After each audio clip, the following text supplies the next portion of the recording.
Barbara Parker, and welcome to 2020 Bolingbrook. We have a great show in store for you, so sit back. Hello, Bolingbrook. Thanks for tuning in. With me today is I have a couple of witches who I've just had the delightful time prepping for this interview. With me first, we're going to talk to Sandy Costa, and she's going to tell us a little bit about herself, and then we'll introduce each one after that. Sandy, thank you so much for being with us today. Thank you for inviting me. You're welcome. Could you tell us a little bit about how you got started? Yeah, I was raised Catholic in a large Irish-Italian Catholic family, but I always felt very aligned with nature and being outside. I really just wanted to be outside. That's all I wanted. And until it became a way that I heard the voice of God. And I'll use the word God or goddess or goddess.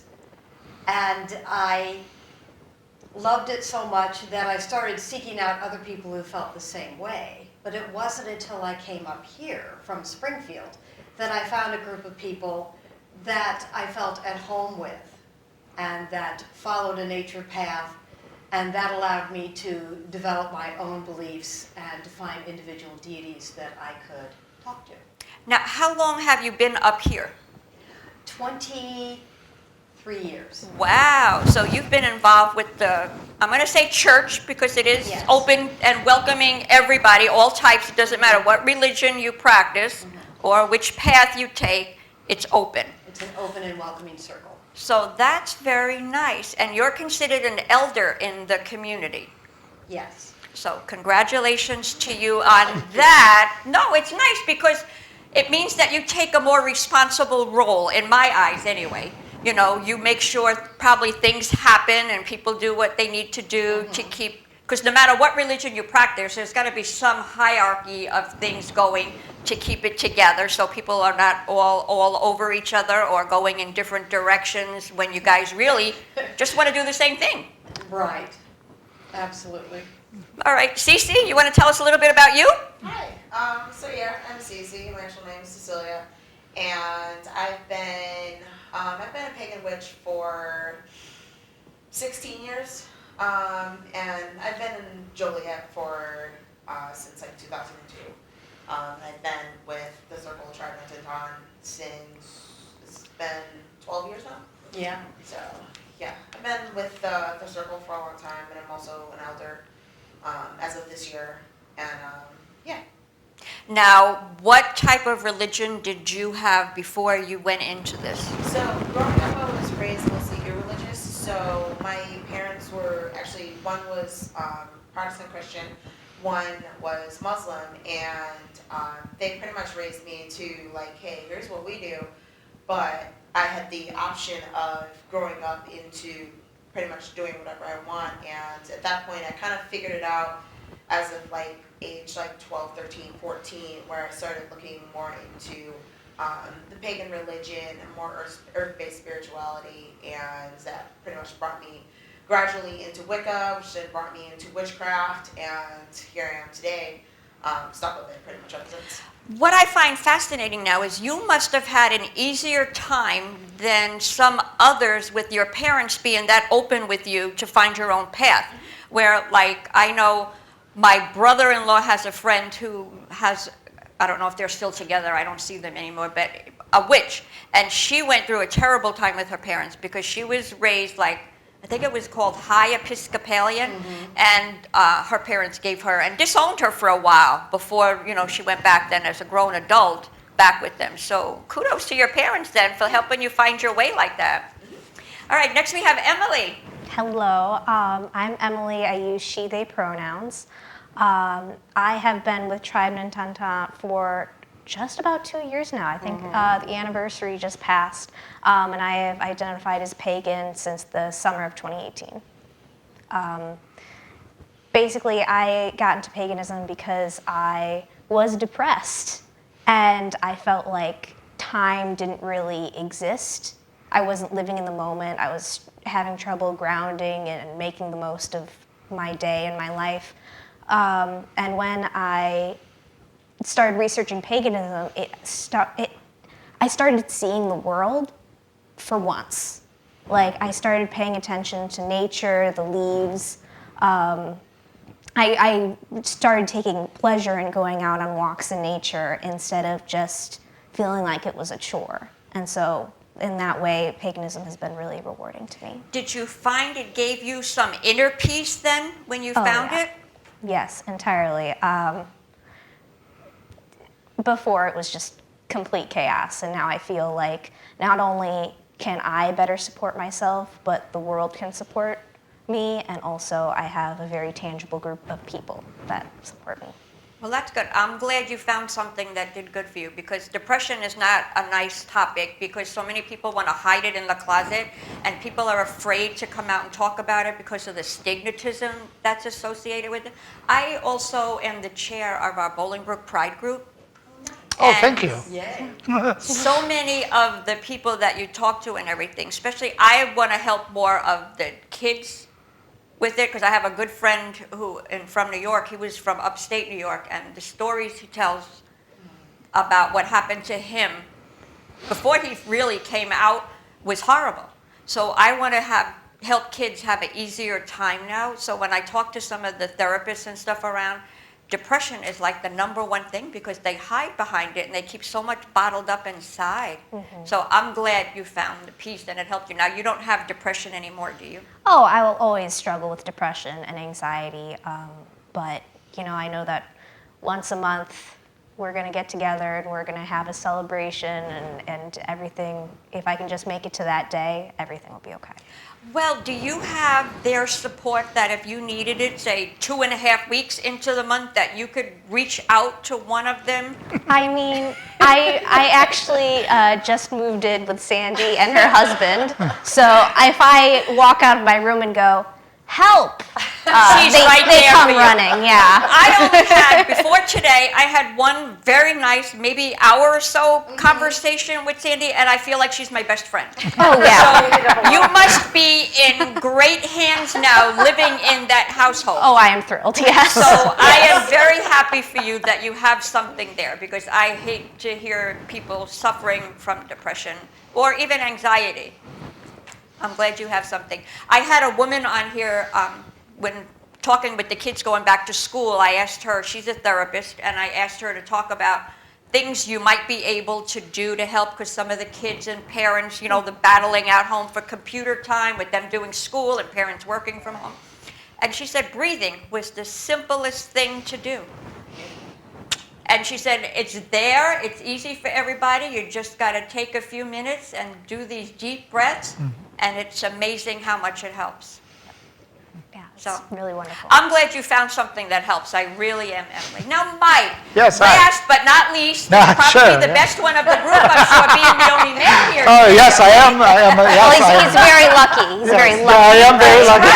Wonderful circles, Yes, Mike. of course, yes. All right, tell us a little bit about you and your journey. Sure, yeah. So, of course, I am a male witch. I use he, him pronouns. I grew up Catholic, which, not knocking Catholics. It's a tradition that is, respected and all that sort of things. But the school that I went to had a lot of problems with priests sexually abusing children.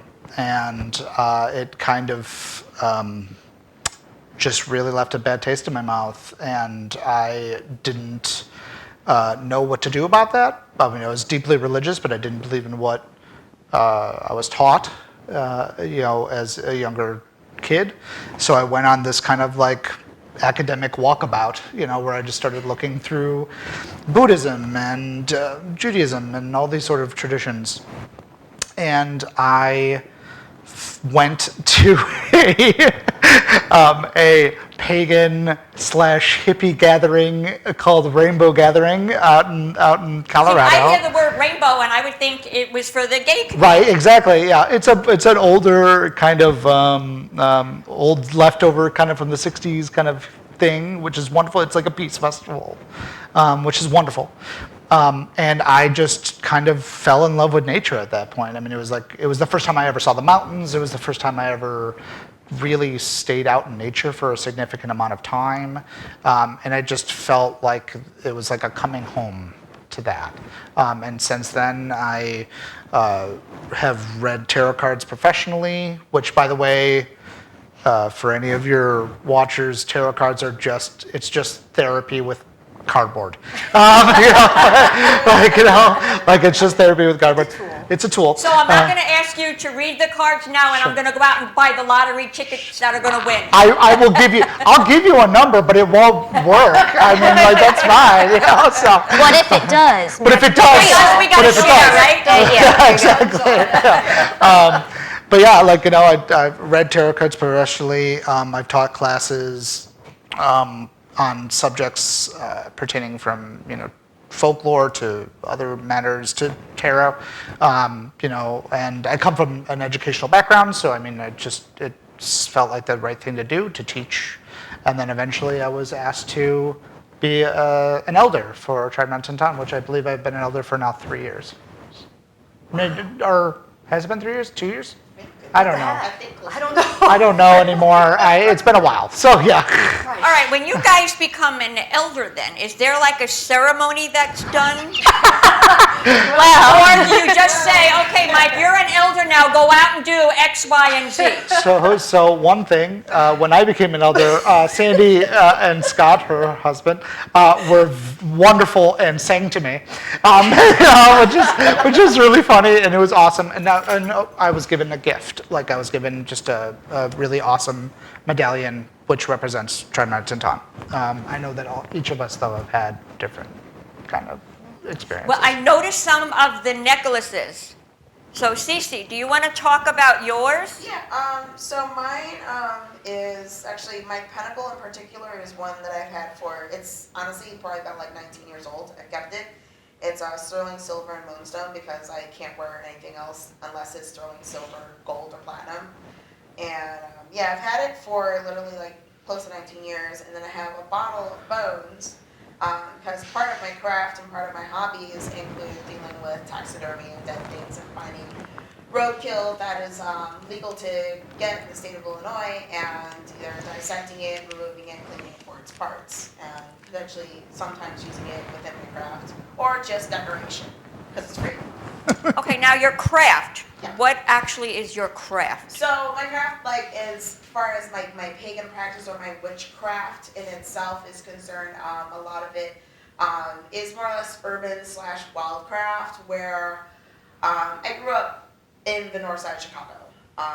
So it was all urban, concrete buildings and just grass that grew up in between there. So a lot of my witchcraft is related to knowing the Chicagoland area, the alleys, the streets, and everything else, the very nitty-gritty that is few and far between, and getting to know the dark parts of life and that end of life, which is also death, and getting comfortable with that and knowing what it is, not to be afraid of it, understanding it on a very mostly basic level, but also on a freelance level where I can speak to someone that's in the death care industry and understand the process of what they need to do for what I want them to do for like a loved one, that sort of thing, and for animals in the death care industry, hospice, animal hospice. Now, when you say the death care industry, are you talking about somebody who has already passed or somebody who's getting ready to pass? Kind of like what you Hospice, do with, yeah. So, yeah, hospice, and yes. end of life care. When I say death care, that also includes hospice. End of life is in funeral homes, cemeteries, as well as like veterinaries for pets, animals, and advocate for pretty much what I advocate for is dying with dignity, and for people to be able to designate with that it is time for them to pass on without being forced to have to hang on to life by any means necessary, that they can decide their own end of life. Hearing you say that, my father had terminal cancer back in 2000. And he went through all these treatments. My father did not want to die.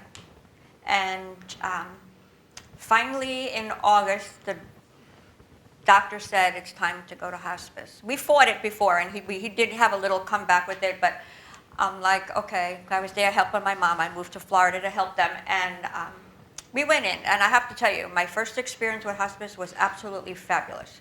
The nurses and all of them that came were wonderful. My father, on the other hand, he was in a lot of pain. And he took 2 Advil in the morning and 2 Advil to go to bed at night, and that was it. We went bowling. I took him bowling every day until 2 weeks before he died. And I finally got him to take Oxycontin to go to bed at night. And he fought me tooth and nail because he said I didn't want to get addicted. And I said, Dad, I hate to be the bearer of bad news, but you're going to die before you become addicted. Yeah. Please take it at night to get a good night's sleep. And then you can take your 2 Advil in the morning, I don't care. But if you get a good night's sleep, that's going to help your body, and you probably will stay with us a little longer. But like in the one night, we went bowling this one last time, and he said to me, I shouldn't have gone. He said, I really feel bad today. And the next day, he slipped into a coma. Kind of in and out of it, though. And he passed the thing, but he didn't want to. But he died on his terms, in his living room, on a hospital bed, and it was what he wanted. Yeah. But yeah, I laugh at him because he didn't want to get addicted. Yeah. I can't disrespect his options. No, I mean, But you know, You don't know. at the same time, I didn't want him to suffer, Sure. you know.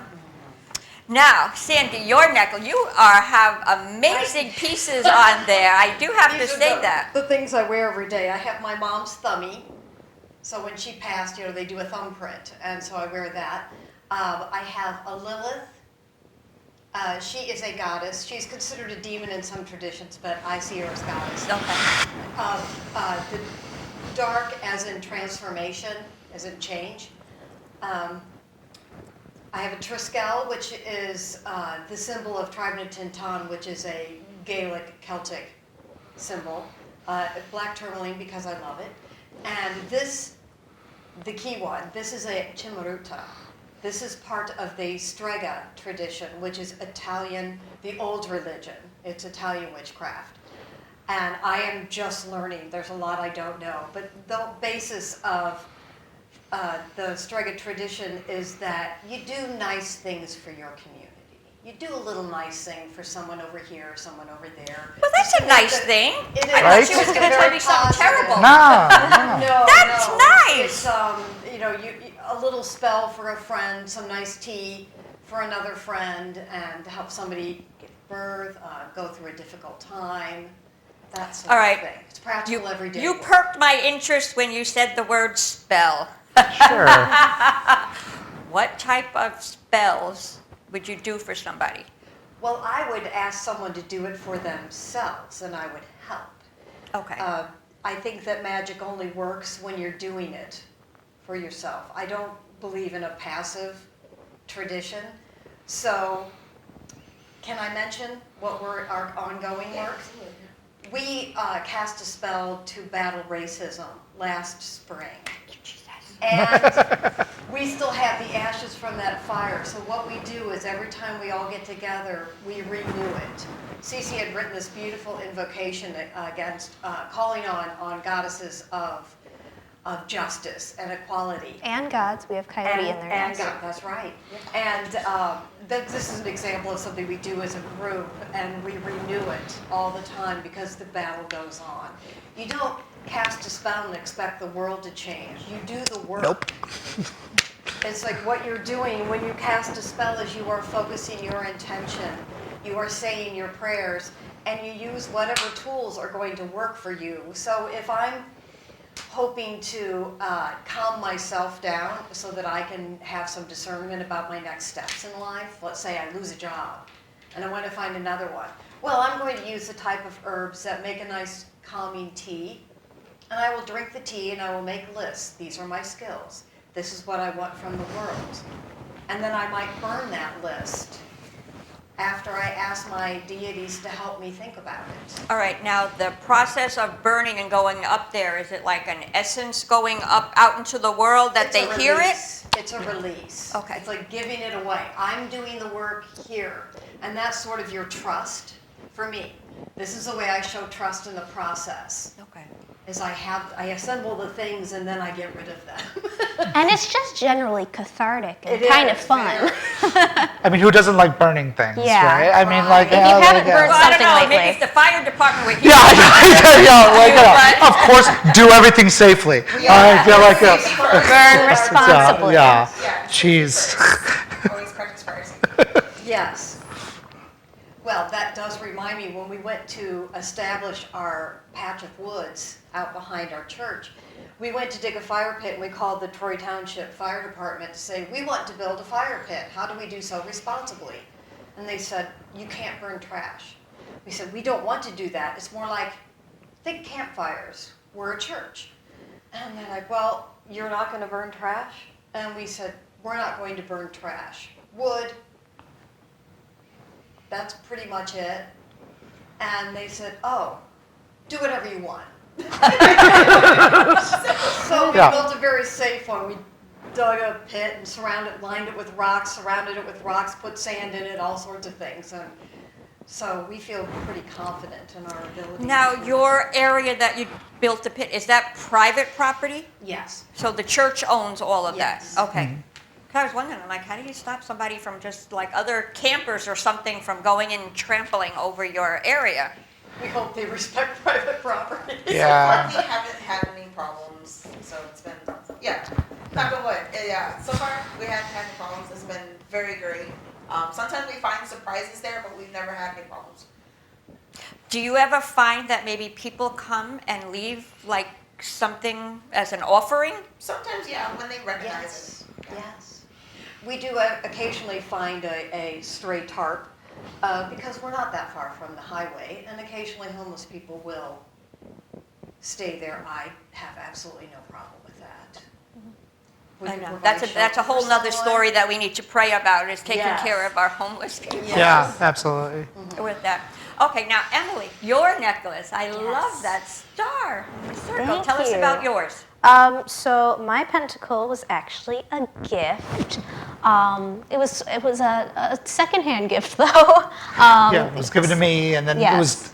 So one of the. I'm so sorry for interrupting. No, but go. One of the traditions that we often have as witches is that you will get things from other witches or find them and go, this is for someone else. It's not for you, but you're going to hold on to it for a while. So I've over the years collected pentacles that are not mine, but when it was like, I would like a pentacle, it's like, well, there's some that are free. Yeah, and I got to choose, and this one chose me. So Okay. I was very Now, happy when with you it. said it's not yours, is it a feeling that you get when somebody gives it to you, or you find it that you know it shouldn't be in your hands? Yeah, I mean, like, I don't know, the best way I could describe it is that it is like a feeling, like it's like, oh, this is a really cool thing, and it's not for me. What's very popular right now is the concept of minimalism, and you may have heard of the Con Marie method. She's got Marie Kondo. She is a declutterer. She has a show and a best-selling book, and one of the things she talks about is, pick up an item, connect with it, and ask yourself, does this bring me joy? And then if it's a yes, you keep it. But if it's a no, then you say, thank you for serving me. You're going to go help someone else now. And so I think that's a very similar philosophy. Absolutely, yeah. I mean, and also, I mean, because I worked in a shop, in a pagan shop, you just get given things. So oftentimes people just go, I had a cousin, they were into witchcraft, I don't know what this is, here. And, more often than not, especially now, because we're going through a witch boom, like in the 90s, people come looking for any help, any kind of help. And if I could go, well, yeah, I got some rocks, I got some books, I got some whatever, here you go, take it. If it connects to you. And then it's just to help people, so. So do you have a shop at your church? No, we have a library. Okay. Yeah, we Yes, do, yeah. yes. I think you should tell her what the pentacle represents. Oh, sure. Well, it's sort of a symbol of protection, but basically each point represents a different element. So at the top, you have spirit, water, fire, earth, and air. That's how I choose to read it. And so it's just a nice reminder that, these things are all connected. Your spirit is connected with the air around you and the waters around you, and it's just a very pleasant reminder. So do you wear it every day? No, I switch it up. You got other ones? Yeah, this ring is important to me, given to me by Sandy. And I have a dark goddess necklace, but I try to kind of represent my faith in some way every day. Do you pick your jewelry maybe when you wake up in the morning, like what mood strikes you for that day or how you're feeling that day? Mm-hmm. Yeah. Absolutely. I imagine that's like most people. Most people, Yeah. yeah. And no, for me, when I get dressed in the morning, I'll look at something and I'm like, okay, I'll wear this, and then I just pick jewelry to match what I'm wearing. Oh, yeah. Because I have a lot of it. I wouldn't say, I have to take that back. On my dad's death day, my dad gave me, my dad was in the Navy many years ago, and he has this big gold anchor with this heavy chain. And on December 5th, you will see me wear that because that's the anniversary of his death. So he gave it to me before he died. The same with my mother. When my mother is born in April, and she said she never had a diamond. When she got married, she just got a wedding ring, not an engagement ring or anything. So when I went to work for the first time, I bought a diamond cocktail ring for her. And so I gave it to her, and when she was passing, I told her that was the one thing I wanted back because it had more meaning for me since I bought it. So on her death day, I will wear that ring. So, but other than that, I don't think I wear anything to make me feel something. It just matches whatever. So I'm impressed that you guys feel that. I think we all sort of believe that there is power in aesthetic, whether it's a magical glamour or just simple psychology. You look good, you feel good. That's probably 1%. yeah, Yep. and sometimes Sometimes not. yeah. So Do you find that if you were wearing it, say you're out on the streets of Chicago and you have one of your necklaces on, and we'll get to you, Mike, because I didn't ask you about it's your all good, jewelry yet. But do people come up to you and ask you about the necklace or no? Sometimes? in my experience, it's people will walk past me and they'll go, "I love your pentacle," and then just walk past me in the Yeah, street, that and I'll be happens, like, "Wait, I want to make a connection. Why are you leaving?" Someone who knows what this means. So thankfully, I've never had any negative reactions, but it's just in passing, fun ones. I did have one. Oh. It was at a women's event, and a woman across the table from me during a break said, "You know that the necklace you're wearing is used by devil worshippers." And I looked at her, I said, actually, no, it's not. But there was a woman of Hindu background, but she was a UU from a Chicago suburb. And she launched into a long explanation about the moon and all these things. She took care of it for me. And then the other one said, "Oh," and she was uncomfortable. And we didn't want her to be uncomfortable, but she got up and left then. And when I thanked the other woman for stepping in and doing that for me, she said, "Oh, no, that's perfectly fine." She goes, "I think that it was probably more powerful that somebody else had an explanation." Well, it made her probably feel too, like I was saying that to you, but somebody else jumped in and knew about it and gave me a different explanation. So somebody had your back for you and you didn't even know it. The pentacle is a sacred symbol. It's been in all of the major religious traditions have used the pentacle at one point or another. And this one specifically, I was waiting for you to give the backstory. This one's actually from Salem. Oh yeah, that one is from Yes. Salem. Yes, Yes. It's, from my teacher. Yeah. Yeah, So- and so it's also a kind of stick it to the man, like, one, were they even witches? And two, stop killing people for no reason. And three, not today. We continue on. Right. All right, I want to ask about witches, but first we got to get to Mike. Sure. No necklace for you? No, I do. I wear a Okay. pentacle. Yeah. I'm sorry for Oh, the there it feedback. goes. Yeah. No, I wear a pentacle. My pentacle is a little bit different though. Mine also has a crescent moon kind of around it, because in my tradition, the crescent moon is representative of the goddess Diana. So, and there, in the Italian folk craft tradition, Diana is one of the goddesses that is often followed for in that tradition. So, yeah.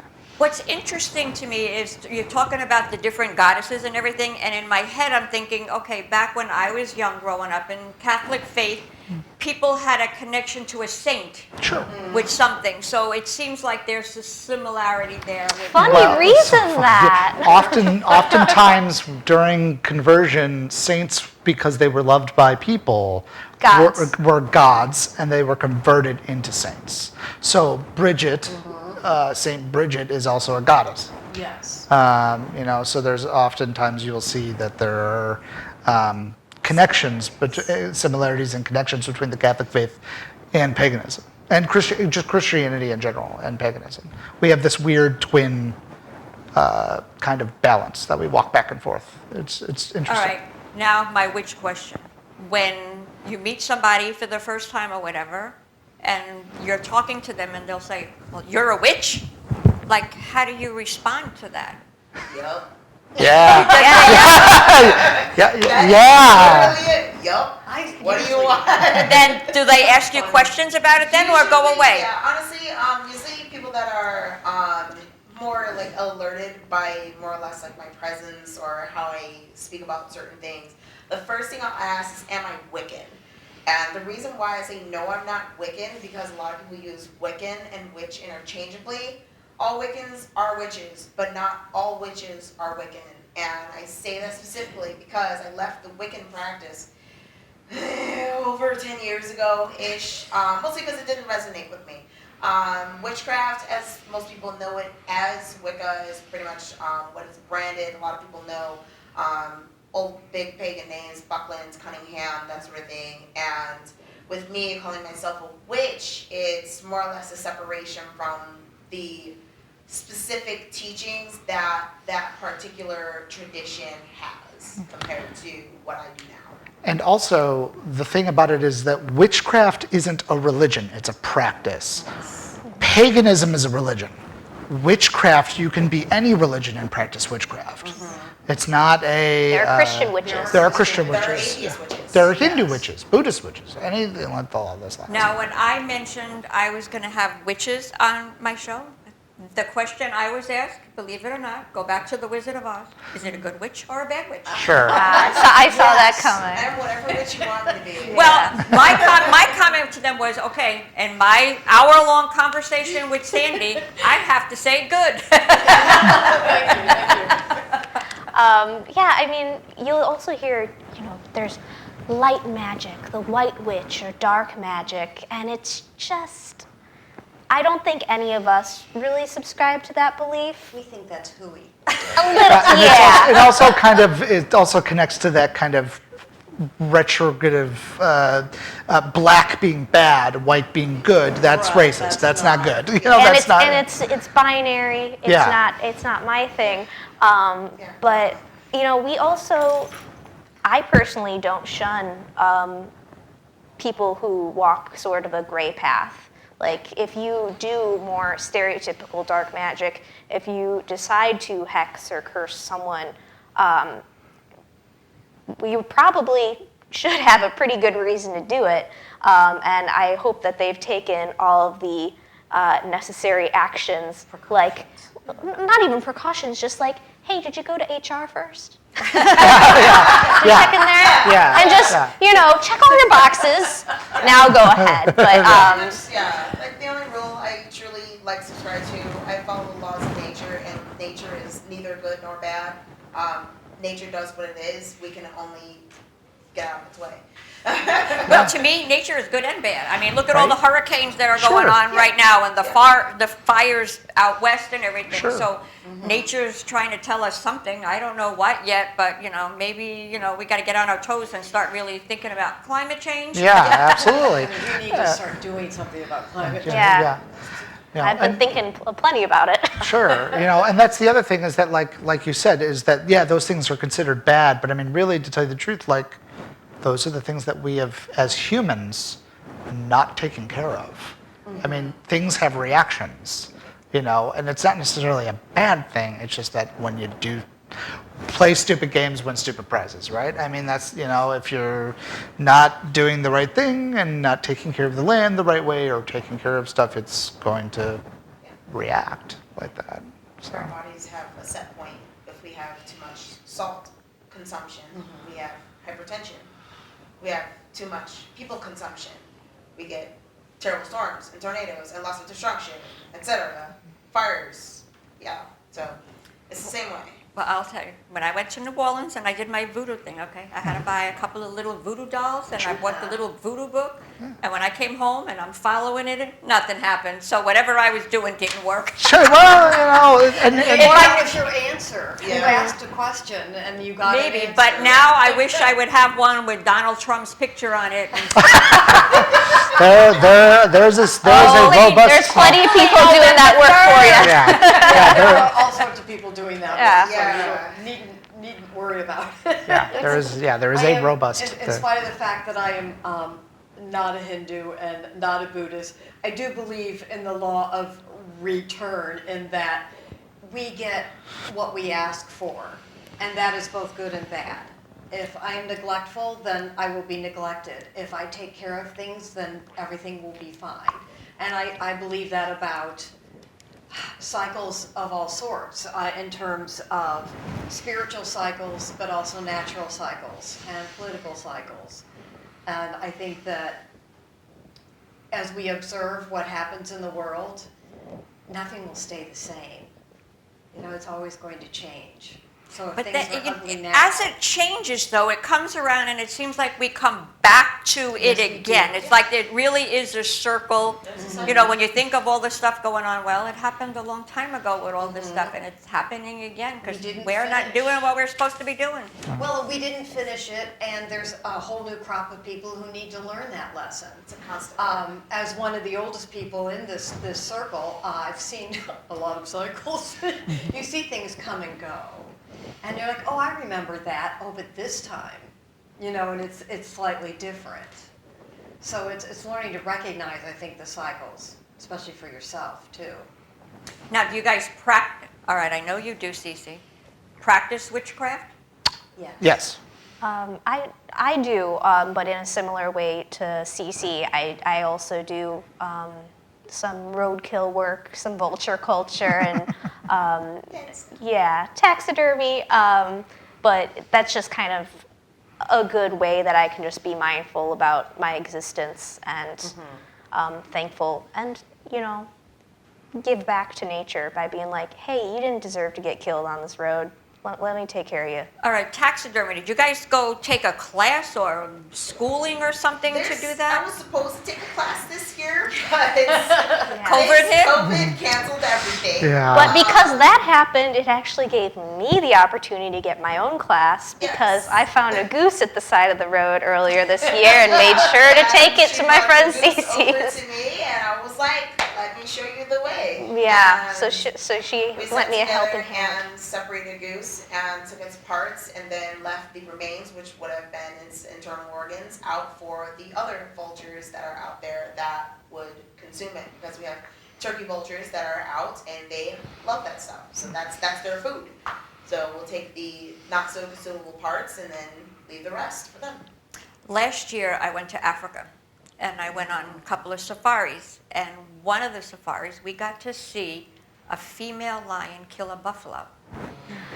And she's walking away from the buffalo, and the blood is dripping down her face, and she's walking away. And then from behind the tree, here's two male lions kind of going up, and then they'd sit down, and she was hungry.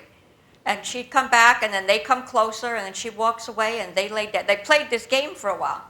Finally, then you look, there's the hyenas and the vultures up there, and the two male lions went behind the tree then, and she came and started eating.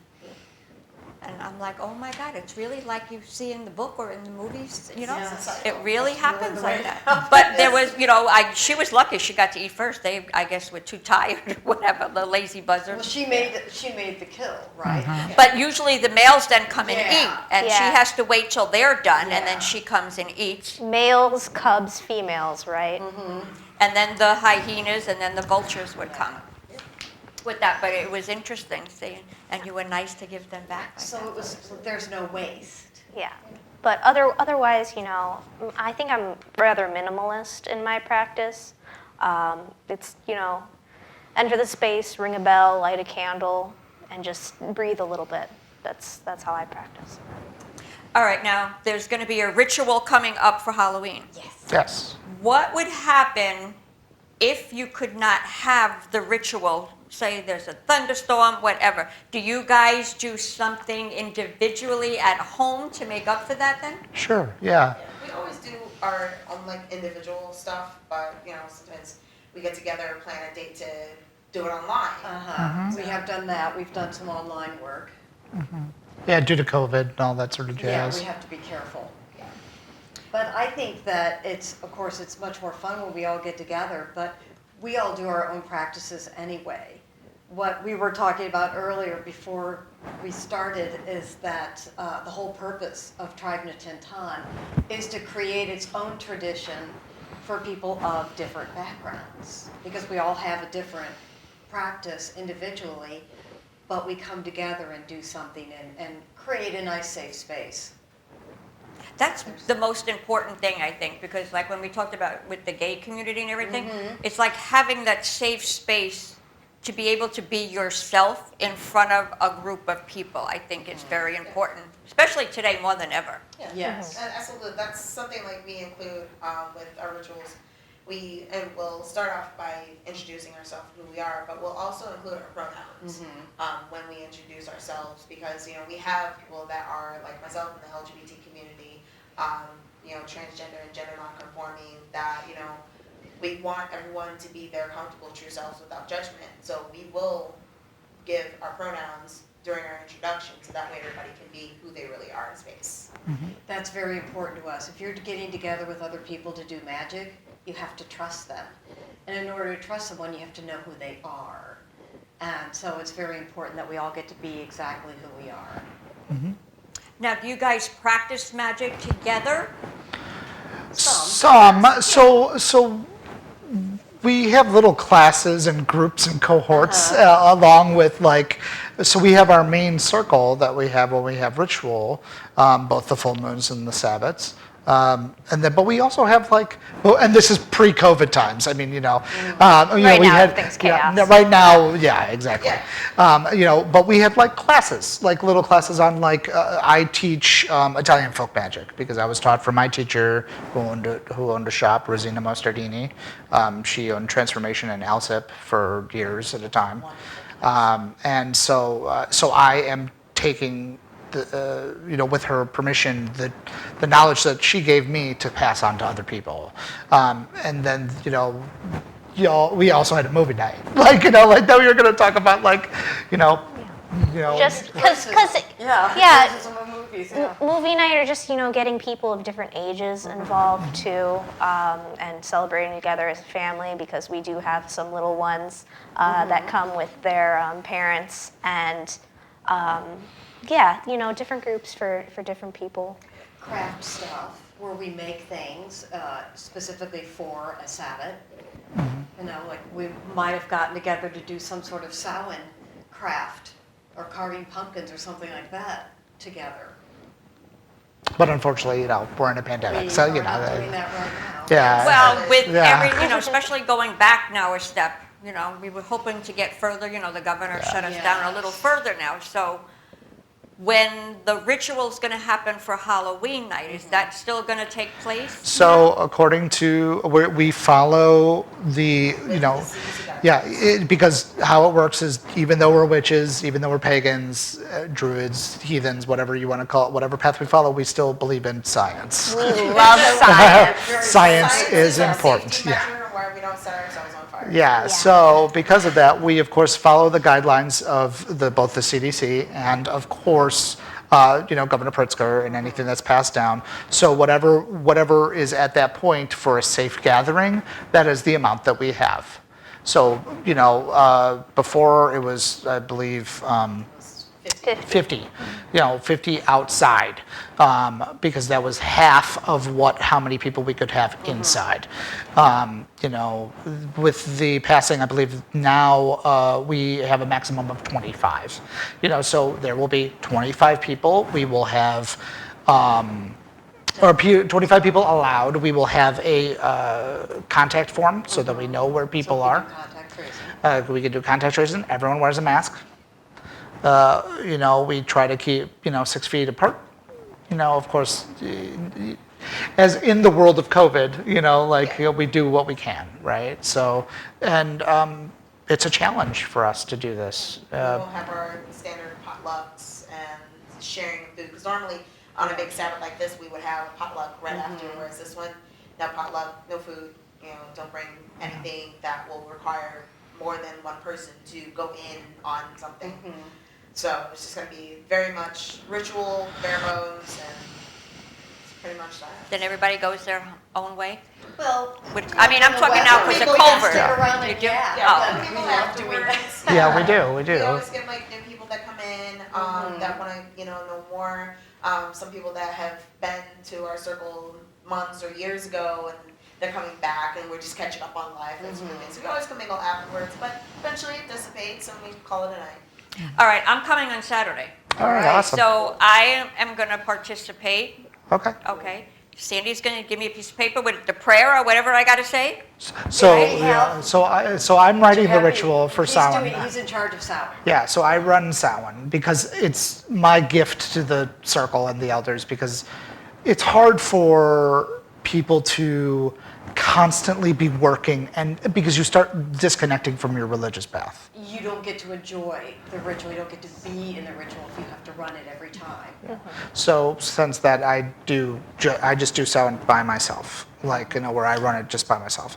So, but one of our other elders just built a shrine to our ancestors. So we're going to consecrate that shrine by giving it a word. Usually in COVID time, before COVID times, we would bring things representative of our family, or our ancestors that have passed and people that we love. But because of that, we're not going to do that. We'll do that next year, because there We better will be do a that there next year. better be a vaccine. But this year we're just going to kind of do a prayer, a lot of prayer or meditation. We're going to consecrate it with a walk past the altar and give it a word of power. So it might be something that reminds you of your family, like comfort or So happiness. it'll be each individual person will give it their own word? Yep. Yes, you'll get to walk by. It says Will I we get have to a new walk by? path now. Yes, you will. Yeah, you'll be able to Absolutely. participate in We'll this. have Yeah. lots of candles. What and you're lights. describing sounds a little bit to me like how the Mexicans celebrate the Day of the Dead. Yeah, it's very Because similar. I was trying to find a ceremony to go to for that, because I just think that's the neatest thing. So Mm-hmm. I got 2 of the skulls, and I have my mom and dad's picture and my husband's picture, and I light a candle and I say a prayer then on that day. That's great. And yeah. but I'd like to go see a whole altar thing one time. But of course, now one of the ladies was saying, Barbara, it maybe next year because of COVID, a lot of they don't want to Yeah. bring, especially now, bring you into their family because it's done a lot of times in the home. Very or much a family yes, Yeah. Yeah. So maybe next year. So I totally get what you're saying. But you get to do that in a different way, that kind of thing. Yes, outside. outside with us. Outside, safe, that kind of thing. But yeah, my tradition in particular does a lot of ancestor veneration. And so therefore, whenever we do this, we kind of call upon those ancestors and just kind of, be like, hey, thanks. And also, it doesn't have to be ancestors of blood. It could be ancestors of your tradition, or ancestors of what we call ancestors of wisdom, which is like if you have a literary ancestor that you really enjoy, or just another human being that you connect to, Or could it be the same to, like they say, some friends that become family because Yeah. they're closer than your family? It would be the same thing? Absolutely. Body, spirit, and tradition is when I do my ancestor work in the morning. I call them the ancestors of my body, my spirit, and my tradition. So whatever that includes. Now let me ask you a question. Do each one of you have an outside job? Yes. I mean, we gotta pay bills. Yeah. What do If you you're do? lucky. So I'm a director of fine arts. I work at a nonprofit. Okay. Yeah. So I help out individuals with intellectual disabilities. That's good. And Emily? I am an American Sign Language interpreter. I'm currently working for a local school district. Very nice. Could I call on you sometime? Oh, anytime. My friend Kelly, I used to just do a Christmas show, and one time I read the night before Christmas, and Kelly signed. Nice. Yeah. So if I ever do something like that again, Yes, that would be my honor. Yes. no, that would be good. Maybe before I know I want to have a chant or a song, whatever you guys are doing. Sure. But could you also sign at the same time? Well, Or could you let me ask you this then. Before we close at the end, could you just wish everybody well doing signing then? sure. Okay, Yeah, all right, sounds good. good. Thank you. I hate to put you on the spot. I know that's terrible, but no. you're wonderful. I Oh, think thank it's you. fabulous. So, okay. And Sandy? I am an adjunct English professor. I teach mostly basic writing classes, and I'm a driver for a friend of mine who is disabled. That's what you mentioned to me when Yeah, getting here at we had that a lot time. of fun. Okay. And Cece? I'm a warehouse trainer. Wow. I worked, I'm retired now, okay? Hey, that's I'm great. old. Good for you. Yeah, lucky. But I worked, my first job ever associated with the warehouses, when I moved here, I worked for International Paper, but we had a division, Expedex, and we were just a distribution center. And it was the first time I ever was involved with a warehouse. And they used to think I was crazy because I loved everything of the safety procedures that they put in, that they made me the chair of the safety committee. I had to do the OSHA paperwork. But they Kindred laughed at me spirits. because I loved it and they hated it. So they were so thrilled that I was there. But it was something I had never done. I was always in an office somewhere. Yeah, that's literally me. I pretty much teach people how to do their job, how to be safe at it, and how to have fun. Steel-toed shoes. At the Yeah. other place I was, we had to have earplugs and the goggles Yeah. walking Our through place the warehouse. isn't that loud. We just pretty much drive pit all day and throw stuff into a cage. It's pretty sweet. So. It's pretty great. Yeah. See, so why I asked you about your jobs is so that everybody would know you work just like everybody else. Yeah. You have to pay your bills just like everybody else. You guys just practice a different form of religion path, but you're the same. I mean, you bleed just like anybody else would. Your heart beats like anybody else. Yeah, I'm not working at the school to kidnap children for rituals. Don't worry. Yeah. Yeah. Run faster Yeah, than but I I mean, can. like it's like everyone has just because it's a different religion doesn't mean that it's not like you don't go to work every day Right. or pay your bills or Well, I know you probably thought I was Votes. a little crazy asking you that question. But No, that was no. the point that I wanted to make, that it doesn't matter. You guys still, Yeah. I mean, if I saw you on the street, I wouldn't think you were a witch. Maybe when I started chatting with you. My car is pretty obvious. Yeah. I'm Witch gonna, on the front, the witch on the back. but you know what? But think of it, at this time of the year, that might be normal. yeah. You know, Yeah, you're that's decorated for sometimes, and they're Halloween. like, wait, is that on here around here? We I just have a had, sign on my door that says "The witch is in," and my neighbor started to notice that I never took it down. well, I'm from New York City, so they always think New Yorkers are horrible people. You know, especially I don't since think moving that. I think you're Not tough. you. Yeah. Since moving here to like the Midwest, Sure. I Sure. get that all the time. Even when I lived in D.C., my boss used to say, "You're not a typical New Yorker." I said, "Why?" He goes, "Well, you're nice." I'm like, everybody I know in New York is like me. Yeah. It must be all the transplants that come to New York that give us the bad name. That's what I used to say. Sure. Yeah. But people have that connotation about you. And Yeah. when you said the witch is in, I got one that the witch is in, but if you take away the W, you find her. Yeah. And a yeah. B, you know. Yeah. Understand, But, you know, when I had to do safety, how to be the bee. Yeah, and that's fine. Yeah, you know. There's a job for everyone. Now, before we close, is there anything any of you would like to say to the public? Or have we kind Vote. of covered all of it? Please vote. Vote, wear your mask, drink responsibly. Yeah. Whatever healing work your religion calls for. Yeah. In all of your local and general elections. Yes. All of them. Yeah. Start from the bottom. But otherwise, we're just people who like nature at the end of the day, and sometimes not even that much. sometimes not even that much. I'm not a You urban particular witch. fan. Yeah. You know, like, We are, but he's yeah, I not. know. Yeah, I would prefer. Yeah, rather- you know, if like. someone would pay me to walk in the woods, I like to hoard books.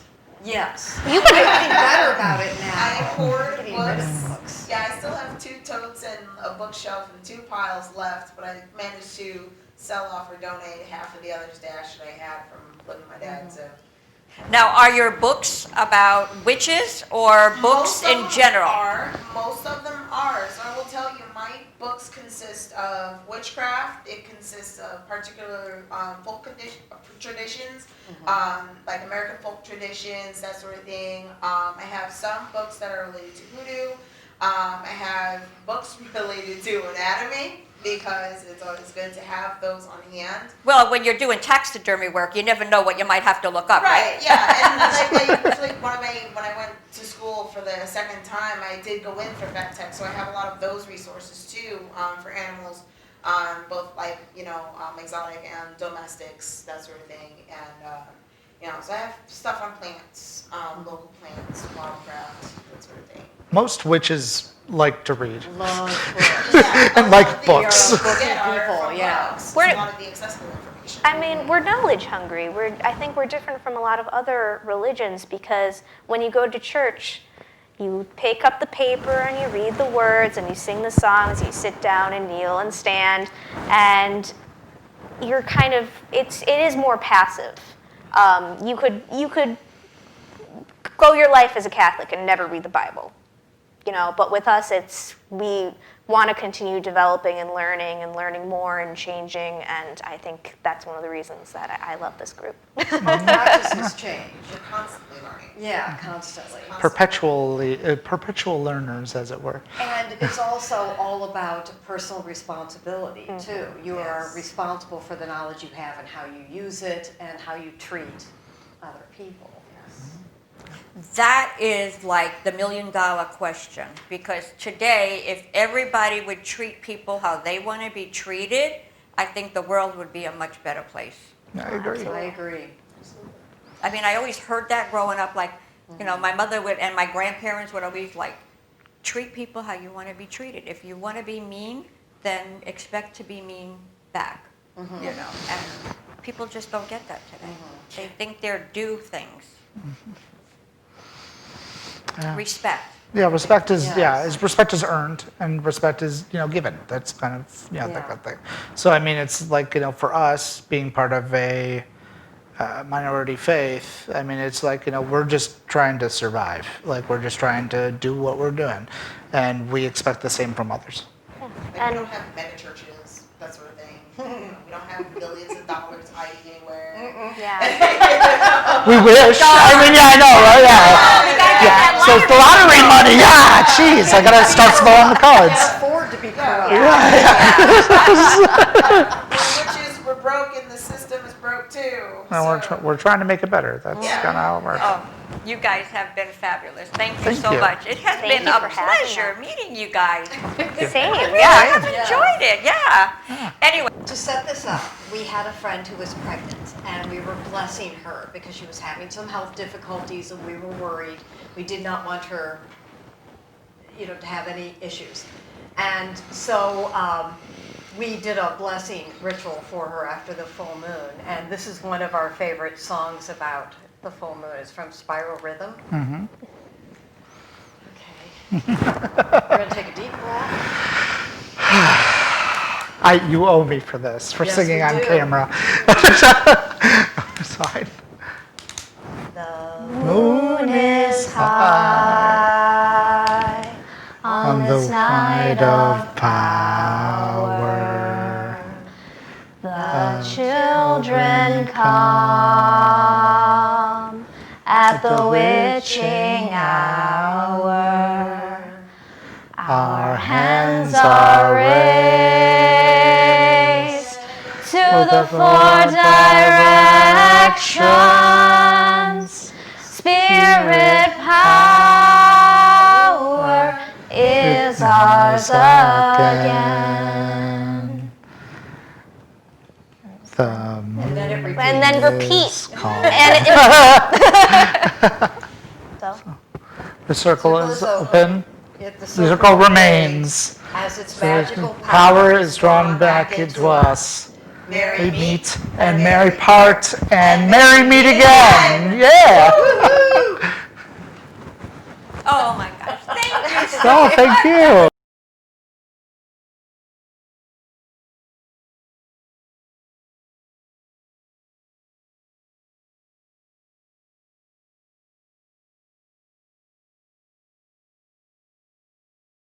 Okay, today is Halloween. It is October 31st, and I'm here with Sandy Costa, and she's going to explain about the celebration that's going to take place on what the witches call their New Year's Eve celebration. Sandy, you want to tell us a little bit about it? Yes. Our New Year's celebration is called Samhain, and it is our New Year. It's also the time of year where we feel the veil between the worlds of the living and the dead is very thin. And so we are open to our ancestors coming and delivering messages and greetings.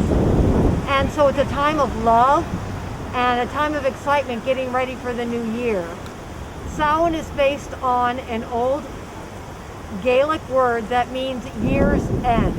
It is also still the name of the month of November. It's still Samhain. So tonight we gather and we invite our ancestors to join us, and we celebrate the new year, and we just share our gratitude for our third Harvest Festival. Okay, question for you now. When you say you invite your ancestors, is that done by prayer, by just thinking about them, putting pictures out? It is done several ways, by prayer and by pictures. A lot of us have an ancestor altar at home. I do. And I'm wearing my ancestors tonight, little pictures. I was going to ask you about that next, so you beat me to it. Yeah. I made this a while ago, and I really only bring it out this time of year, but it's usually hanging where I can see it all the time. So we invite them with prayer, and sometimes we put out things. Sometimes we light a lot of candles. We might put out somebody's favorite drink. You know, maybe somebody likes chocolate milk. Maybe they like Irish whiskey. Give them a little bit of that to welcome them.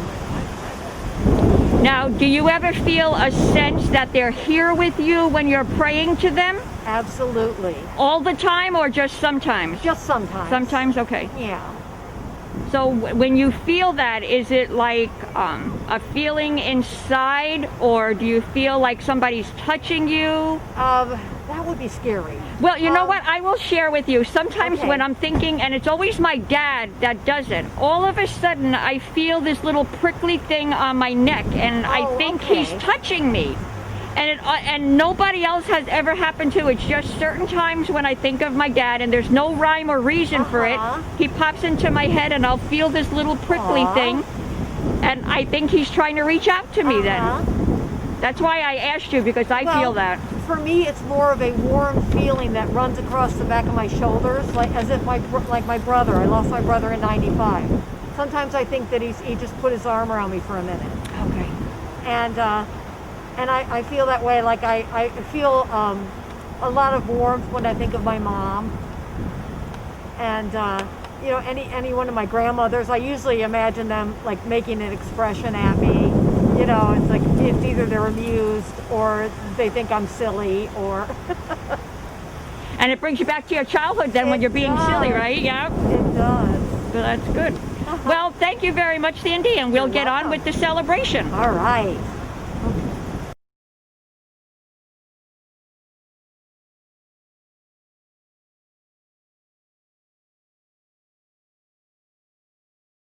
Well, Bolingbrook, I hope you learned as much as I did today. I just found the Pagans an interesting group and I learned a lot, and I'd like to learn a little more. I hope you do too. Take care, Bolingbrook.